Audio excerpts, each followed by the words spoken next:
또용주TV의 또용주입니다. 2025년 여름 이적 시장이 막을 내렸습니다. 라리가 클럽들은 웃고 울고 시끌벅적했습니다. 알렉산더 아놀드부터 니코 윌리엄스, 안토니까지 이적을 하거나 이적이 무산되거나 팬들의 관심을 집중시켰죠. 언론의 보도도 그만큼 많았습니다. 특히 마드리드에 있는 두 팀은 1억 6천만 유로 이상을 쓰면서 선수들이 영입하는 데 성공을 했죠. 아틀레티코 마드리드는 총 10명의 선수를 영입하면서 판을 뒤집어 엎었습니다. 지금 이 순간 성적은 나오지 않고 있지만은 경기력이 정상 궤도에 오른다면 어떤 모습이 나올지 기대가 되고요. 레알 마드리드는 감독 교체를 단행하고 수비를 보강하면서 더욱더 강력한 모습을 보여주고 있습니다. 지금까지 3전 전승을 달리고 있잖아요. 그 정도로 레알 마드리드는 막강한 모습을 보여주고 있다고 봐야 되겠죠. 그리고 리그와 유럽 대항전을 병행하는 팀들, 비아레알이라든가 베티스 같은 경우에도 전력 보강에 굉장히 힘쓰는 모습이 나왔기 때문에 다크호스로서의 모습을 좀 보여주지 않을까라는 기대감이 굉장히 높습니다. 반면에 바르셀로나는 라리가 셀러리캡 문제 때문에 2,750만 유로밖에 쓸 수가 없었고요. 3명의 선수를 영입하는데 그쳤습니다.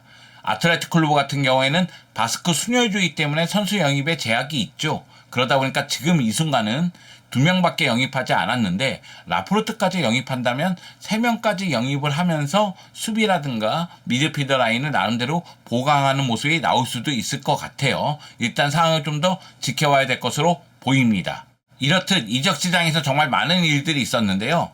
저랑 한번 라리가 이적 시장에서 어떤 사건이 있었는지 좀 돌아보고 그리고 라리가 이적 시장의 특징에 대해서 한번 짚어보는 시간을 갖도록 하겠습니다. 여러분 함께 갈까요? 함께 가시죠. 렛츠 고! 2025년 라리가 여름 이적 시장을 알아보기 위해서는 먼저 전체적인 그림을 그릴 필요성이 있습니다. 라리가 20개 구단 같은 경우에는 271명을 이적시키면서 무려 6억 3,700만 유로의 소득을 올렸습니다. 하나로는 1조 352억 원 정도가 돼요. 클럽당 3,200만 유로의 소득을 올렸고요. 선수당 이적료로 따진다면은 240만 유로 정도가 됩니다. 반면에 라리가 20개 구단이 선수 영입에 지출한 금액은 그거보다는 조금 더 높아요. 285명을 영입하면서 6억 8,400만 유로를 지출했습니다. 클럽당 3,400만 유로의 이적료를 소비했다고 보면 되고요. 선수당 이적료는 약 240만 유로 정도 되는데 앞에서 언급한 소득보다는 지출이 좀 더 높습니다. 그런 측면에서 봤을 때는 라리가 구단이 이번 이적 시장에서 전체적인 면을 봤을 때는 약 4,700만 유로 정도 썼다. 수익과 지출을 비교하면 지출이 4,700만 유로 더 많았다는 얘기죠. 그런데 이거는 그렇게 많았다고 보기도 어려워요. 왜냐하면 바르셀로나가 2,750만 유로밖에 안 썼고 라리가의 중하위권 클럽들도 다 셀러리캡 문제에 묶여 있습니다. 그러다 보니까 주축 선수들을 내보낼 수밖에 없었거든요. 전력은 그만큼 하향 평준화가 되고 있다는 얘기예요. 물론 어린 선수들을 배출하면서 계속해서 경쟁력을 갖고자 노력하고는 있지만 그럼에도 불구하고 프리미어리그와 비교하면은 그 격차는 벌어지고 있다고 해도 과언은 아닙니다. 저희가 라리가의 테바스 회장 비판 많이 하잖아요. 이건 바르셀로나 관련해서 비판을 많이 했지만은 중하위권 클럽들도 테바스 회장에 대한 비판이 굉장히 큽니다. 왜냐하면 팀의 상징적인 존재를 이적시킬 수밖에 없는 상황이 계속해서 벌어지고 있으니까요. 결국 라리가 셀러리 캡을 맞추기 위해서는 중심 선수들을 팔 수밖에 없는 상황이 계속해서 벌어지고 있다고 보면 되겠습니다. 참고로 프리미어리그는 347명 영입하는데 25억 8,800만 유로 정도를 순 지출을 했고요. 세리아 같은 경우에는 235명 영입하는데 11억 7,400만 유로 정도, 분데스리가는 263명 영입하는데 8억 5,800만 유로 정도, 그리고 리그1은 342명 영입하는데 6억 6,100만 유로 정도를 소비를 했습니다. 그러니까 프리미어리그가 압도적으로 지출을 많이 한 거죠. 프리미어리그의 지출을 보면은 다른 4개의 리그를 합쳐도 더 많습니다. 그 정도로 돈을 많이 썼다는 얘기예요. 그리고 라리가는 5대 리그 중에서 최하위입니다. 리그 1보다도 돈을 덜 썼어요.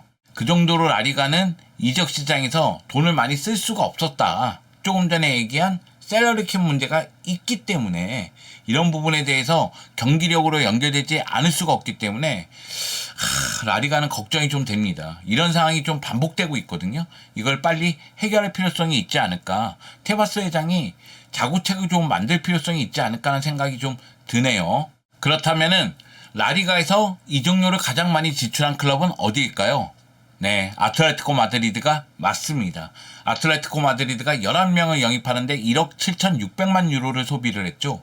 물론 산티아고 무리뉴 선수가 영입된 다음에 비아레알로 이적했기 때문에 총 10명을 영입했다고 보면 됩니다. 또 아틀레티코 마드리드는 사무엘 리누, 리켈메, 로드리고 데폴 여러 선수들을 정리를 하면서 6,800만 유로의 소득을 올리기도 했습니다. 12명이나 정리를 하긴 했죠. 그렇기 때문에 아틀레티코 마드리드 얘기할 때는 판이 바뀌었다는 이야기를 자주 하게 되는 겁니다. 두 번째가 레알 마드리드인데 레알 마드리드는 4명의 선수를 영입하는데 1억 6,750만 유로를 썼어요. 그만큼 선수 개개인의 몸값이 비쌌다고 봐야 되겠죠? 반면에 6명의 선수를 정리했는데 소득은 200만 유로에 불과합니다. 그러니까 순지출을 놓고 봤을 때는 레알 마드리드가 정말 많이 지출한 거예요. 그 정도로 레알 마드리드는 전력에 투자를 했다고 보면 되겠고요. 세 번째가 비아레알입니다. 비아레알 같은 경우에는 먼저 선수 이적을 통한 소득이 엄청나게 많았어요. 여러분이 아시겠지만 비아레알의 중심 선수들 바에나, 바리, 피노 이런 선수들이 이적을 하면서 거금이 들어왔거든요. 그 돈을 전력을 보강하는 데 썼습니다. 그러다 보니까 지출이 1억 200만 유로가 된 거죠. 비아레알은 10명의 선수를 영입하면서 챔피언스 리그에 대한 준비를 철저히 하는 모습을 보여줬습니다. 자, 지금까지 아틀레티코 마드리드, 레알 마드리드, 비아레알 요 세 팀만 이적료가 1억 유로가 넘어가요. 나머지는 1억 유로가 안 됩니다. 네 번째가 베티스인데 베티스는 9명의 선수를 영입하는데 6,200만 유로를 소비했습니다. 그런데 카르도소라든가 헤수스 로드리게스라든가 이런 선수들이 이적을 하면서 거금이 들어왔거든요. 그렇기 때문에 순지출로 봤을 때에는 오히려 소득을 올렸다고 봐야 되겠죠. 다섯 번째가 바르셀로나입니다. 바르셀로나가 3명의 선수를 영입하는데 2,750만 유로를 썼어요. 근데 이 중에서 2,500만 유로는 주안 가르시아 골키퍼의 이적료였어요. 그러니까 바르다지라든가 레시포드는 이적료가 들어가지 않았다고 봐도 됩니다. 250만 유로는 바르다지 이적료고요. 레시포드는 임대로 왔죠. 바르셀로나는 돈을 많이 썼다고 보기 어렵습니다. 오히려 많은 선수들, 10명의 선수를 정리하면서 2,300만 유로의 소득을 올렸습니다. 라리가의 상황을 좀 봤을 때 이적료가 1,000만 유로 아래인 팀이 무려 8팀이야 됩니다. 그 정도로 돈을 안 썼다는 얘기예요. 8팀은 주로 임대라든가 FA로 전력을 보강했다고 보면 되겠습니다. 최소 이적료 클럽이 세비야인데 세비야는 이적료로 25만 유로밖에 쓰지 않았어요. 세비야가 7명을 영입했거든요. 그 7명 중에 6명이 FA 영입입니다. 1명은 임대고요. 그렇기 때문에 이적료를 아낄 수가 있었죠. 다만 1,000만 유로 아래로 쓴 이 8팀의 경기력이 어느 정도일지는 장담하기는 어렵죠. 투자가 이루어지지 않으면 성적을 내기가 상당히 어렵잖아요. 그런 측면에서 위험 부담은 분명히 존재를 합니다. 그럼 선수 이적료를 좀 볼까요? 딘 하이선 선수가 가장 높은 몸값을 자랑했습니다. 프리미어리그의 이삭이 1억 4천만 유로 정도 되죠. 근데 딘 하이선이 6,250만 유로인데 가장 비싼 선수였거든요. 딘 하이선이 본모스에서 레알 마드리드로 이적하면서 수비의 중심 역할을 하고 있는데 저는 6,250만 유로 이거 매우 싼 가격이라고 생각합니다. 딘 하이선이 지금 이 순간 레알 마드리드에서 보여주는 활약은 눈부시거든요. 이미 수비의 중심 역할을 매우 잘해주고 있고요. 공수에서 뛰어난 활약을 펼치고 있습니다. 두 번째가 알바로 까레라스예요. 까레라스가 벤피카에서 레알 마드리드로 이적할 때 5천만 유로로 이적을 했습니다. 카레라스 같은 경우에도 이미 몸값을 하고 있죠. 왼쪽 라인에서 굉장히 뛰어난 활약을 펼치고 있고 지난 라운드에서는 들어가는 골을 막아내는 엄청난 수비를 보여주기도 했습니다. 세 번째도 레알 마드리드예요. 마스탄토 오노가 리버 플레이트에서 레알 마드리드로 이적할 때 이적료가 4,500만 유로였어요. 물론 레알 마드리드 입장에서는 현재보다는 미래를 위한 투자죠. 마스탄토 오노의 재능을 생각했을 때는 분명히 터질 거라는 생각이 들거든요. 물론 지금 이 순간에도 괜찮아요. 워낙에 창의적인 패스를 구사할 줄 아는 선수고 킥이 정확합니다. 여기다가 오른쪽 측면, 중앙 공격형 미드필더 다양한 포지션을 또 소화할 수가 있어요. 그래서 마스탄토노가 높은 가격으로 레알 마드리드로 이적할 수 있었던 것이 아닌가 그런 생각이 들고요. 네 번째가 알렉스 바이나입니다. 바이나가 비아레알에서 아틀레티코 마드리드로 이적할 때 4,200만 유로의 이적료를 기록했죠. 바이나는 뭐 초반에 좀 부상이 있어서 경기 출전이 좀 어려운 상황이 있었는데 나오면 공격 포인트를 잘 기록하는 선수니까요. 저는 이 영입은 좋은 영입이라고 생각을 합니다. 물론 바이나가 어떻게 할지는 지켜볼 필요성은 있지만요. 다섯 번째가 미카 우타제예요. 비아레알이 바리 선수를 이적시켰기 때문에 최전방을 보강할 필요성이 있었거든요. 그래서 리옹에서 스트라이커 미카 우타제를 3,100만 유로의 이적료에 영입을 했습니다. 이렇게가 라리가가 영입한 최고 이적료 탑5입니다. 그런데 미카 우타제의 이적료가 3,100만 유로니까 6위부터는 3,000만 유로 아래라는 얘기잖아요. 그건 그만큼 라리가 클럽들이 지갑을 열지 않았다는 이야기가 됩니다. 라리가 전체적으로 따졌을 때 그 얘기는 뭐냐면 이적시킨 거와 영입한 거 전체적으로 따졌을 때 최고 이적료는 수비맨디예요. 수비맨디가 7천만 유로인데 아스날이 소시에다드에게 7천만 유로를 지불했거든요. 프리미어리그에서 7천만 유로? 이게 낯설지는 않습니다. 근데 라리가는 7천만 유로짜리 선수가 없는 거예요, 지금. 그러니까 그 정도로 돈이 많이 돌진 않았다. 이렇게 얘기할 수가 있겠죠.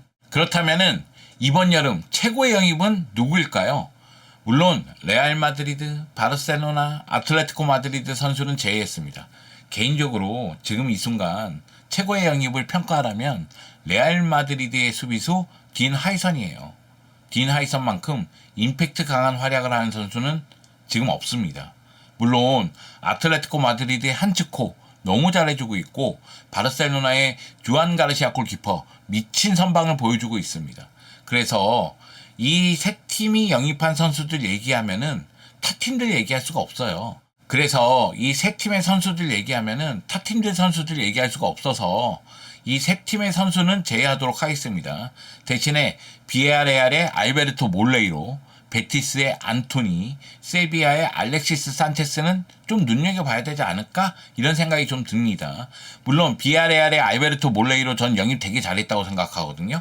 하지만 지금 이 순간 컨디션 조절을 해주고 있는 것도 맞아요. 출전 시간이 많은 건 아닙니다. 근데 점차적으로 늘어날 것이 분명해요. 바이나가 4,200만 유로에 비아레알에서 아틀레티코 마드리드로 이적했잖아요. 그러니까 비아레알은 바이나의 빈자리를 메웠어야 된단 말이에요. 그런데 알베르토 몰레이로는 바이나의 역할을 할 수 있는 선수죠. 라스팔마스에서 워낙에 테크닉도 뛰어나고 패스도 뛰어난 모습을 보여줬으니까 지난 시즌 라스팔마스에서 6골 1개의 도움을 기록하기도 했고요. 그래서 알베르토 몰레이로를 영입한 거는 바이나의 공백을 효과적으로 메울 것이라고 저는 생각을 하고 있습니다.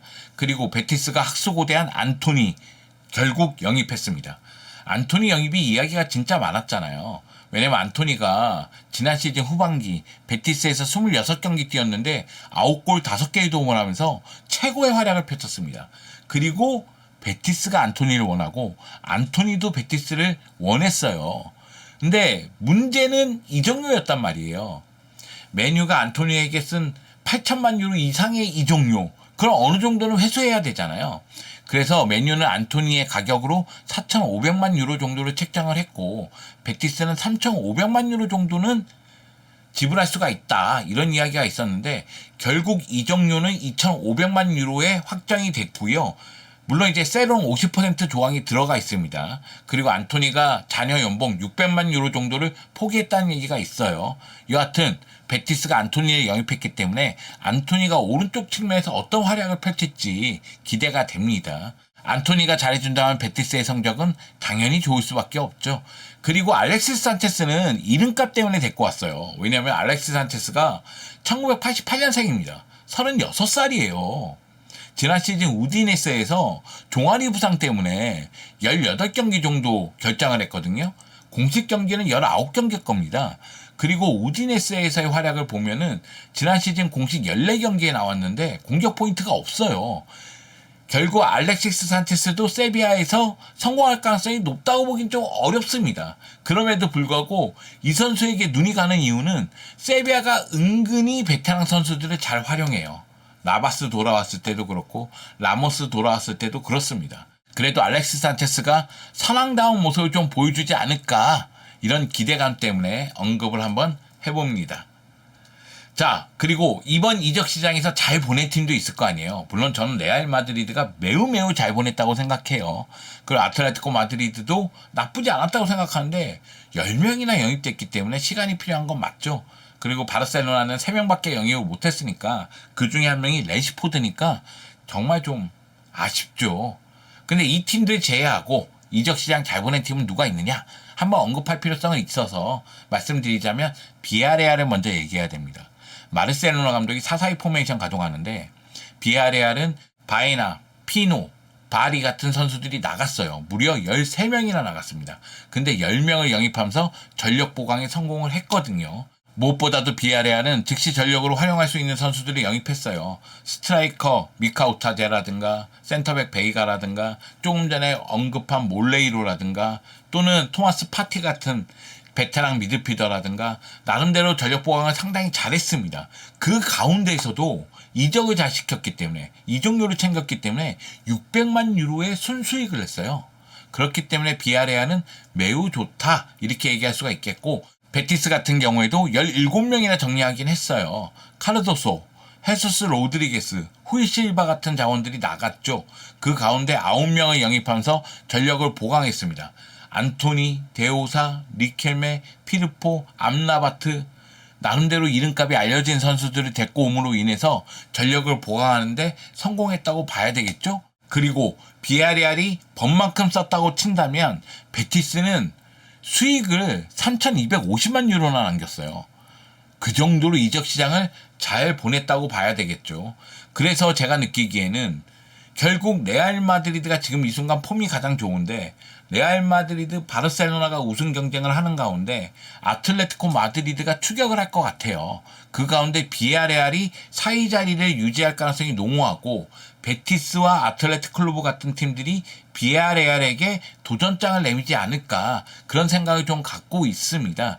물론 이적 시장의 결과가 성적으로 다 연결되는 건 아닙니다. 그리고 시즌 초반의 모습이 막판 순위를 결정하는 것도 아니에요. 그렇기 때문에 여러분이 시간을 좀 두고 경기를 보면서 경기력을 통해서 결과를 예측하는 게 가장 좋긴 합니다. 여러모로 팀마다 사정이 있긴 있지만 그리고 팀마다 분주하게 노력했지만 이적 시장의 결과는 차이가 좀 나는 것 같습니다. 그래요. 이적 시장 결과가 순위를 결정하지 않죠.